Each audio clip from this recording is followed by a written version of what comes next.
মাননীয় স্পিকার 1971 সালে দেশ স্বাধীনের পর সংবিধানের 4টি মূল নীতি যখন বাস্তবায়িত হওয়ার পথে ঠিক তখনই জাতির পিতাকে ঘৃণ্যভাবে হত্যা করা হয়। আমেরিকা ও পাকিস্তানের এজেন্ডাকে বাস্তবায়িত করার জন্য রাষ্ট্রনায়কদের হত্যা করার এসব ঘটনা ধিক্কারজনক।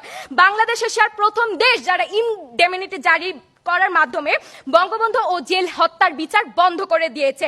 পরবর্তীতে স্বৈরশাসকদের আমলে বঙ্গবন্ধুর হত্যাকারীরা ফ্রিডম পার্টি নামক রাজনৈতিক দল নিয়ে আত্মপ্রকাশ করে এবং প্রকাশ্যে জনগণের বিরুদ্ধে দেশের মাটিতে তারা রাজনীতি করে এবং পরবর্তীতে বিএনপি ক্ষমতায় এলে তারা তৎকালীন বিরোধী দলীয় নেত্রী শেখ হাসিনাকে হত্যার ছক করতে থাকে এবং এরই প্রেক্ষিতে 2000 সালের 7ই জুলাই কোটালীপাড়ার সমাবেশস্থল ও হেলিপ্যাডের কাছে বোমা বিস্ফোরণ ঘটে এবং প্রথম আলোর তথ্য মতে এতে একজন নিহত ও 7 জন আহত হয় এবং সেখানে তারা ব্যর্থ হলে 2001 সালে তারা পুনরায় বোমা বিস্ফোরণ ঘটায় এবং সেখানেও তারা ব্যর্থ হলে তারা 2004 সালের 21শে আগস্ট গ্রেনেড হামলা করে এবং এতে 24 জন নিহত হয় এবং আহত হয় প্রায় 300 জন নেতাকর্মীরা। শুধু এতেই নয়, তাদের শোষণ আমলে তারা 5 বার দুর্নীতিতে চ্যাম্পিয়ন হয়। তারা তাদের দুর্নীতিতে এতটাই লিপ্ত ছিল যে জনগণের স্বার্থে তারা চোখ দৃষ্টি দিতেই পারেনি। তারই ধারাবাহিকতায় ভারত সফর শেষে দেশে ফেরার পর তিস্তা চুক্তির কথা বলা হলে তৎকালীন প্রধানমন্ত্রী বলেন, আমি তো ভুলেই গেছি।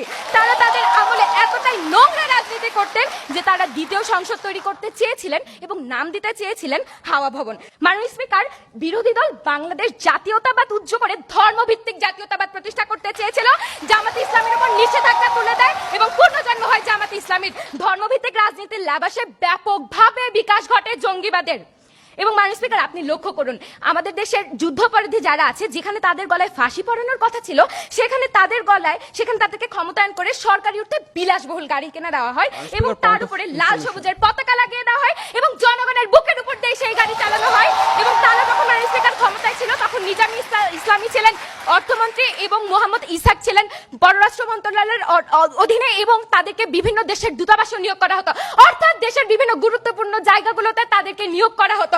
এবং মাননীয় স্পিকার, আপনি যদি দেখেন 2013 সালে যখন আমার সরকার এই যুদ্ধাপরাধীদেরকে বিচারের আওতায় আনতে চায় এবং যখন গণজাগরণ মঞ্চের আত্মপ্রকাশ ঘটে, যখন গণজাগরণ মঞ্চে একটাই দাবি, ফাঁসি ফাঁসি ফাঁসি চাই, যুদ্ধাপরাধীদের ফাঁসি চাই, দড়ি লাগলে দড়ি নে, যুদ্ধাপরাধীদের ফাঁসি দে স্লোগানে মুখরিত, ঠিক তখনও তারা যুদ্ধাপরাধীদেরকে বাঁচানোর জন্য হরতাল ডাকে এবং সেই একদিনের হরতালে মাননীয় স্পিকার প্রায় 1,500 কোটি টাকা ক্ষতি হয়। তাই মাননীয় স্পিকার, আমরা বলতে চাই যে শুধু বিরোধিতা করে নয়, বরং কাঁধে কাঁধ মিলিয়ে দেশের উন্নতির জন্য এগিয়ে আসছে এবং আজকে সরকারের ব্যর্থতা না দেখিয়ে সুস্থ রাজনীতিতে আপনারা নেমে আসুন, দেশকে ভালোবাসুন, দেশের প্রেমে এগিয়ে আসুন। এবং তাই সমস্বরে বলে যেতে চাই, অমর হোক তোমার দীপ্ত নাম, স্বাধীনতার সুবর্ণ জয়ন্তীর ক্ষণে। প্রিয় স্বদেশ, তোমাকে জানাই সালাম।